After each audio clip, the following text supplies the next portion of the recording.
গুরু কবিতার নাম জানো কি প্রিয়তমা। প্রিয়তমা জানে না তার জন্য কতটা ভাবি, রাতের অন্ধকারে নিঃশব্দে শুধু কাঁদি। তার হাসির ঝলক মনকে করে আলো, প্রিয়তমা জানে না আমি তাকে বাসি কতটা ভালো। বাতাসে তার সুবাস হৃদয়ে বয়ে যায়, প্রিয়তমা জানে না যে কতটা তাকে চাই। চাঁদের মধুর আলোতে তার মুখে খেলা করে, প্রিয়তমা জানে না স্বপ্নে সে আসে ঘুমের ঘোরে।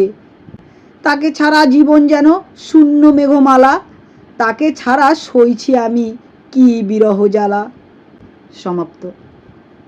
কেমন লাগলো বন্ধুরা এই ছোট্ট কবিতাটি? যদি ভালো লাগে অবশ্যই লাইক কমেন্ট করবে, একটু উৎসাহ দেবে যাতে আরও নতুন নতুন কবিতা তোমাদের জন্য নিয়ে আসতে পারি। দেখা হচ্ছে খুব তাড়াতাড়ি আরেকটি নতুন কবিতা নিয়ে। সবাইকে অসংখ্য ধন্যবাদ।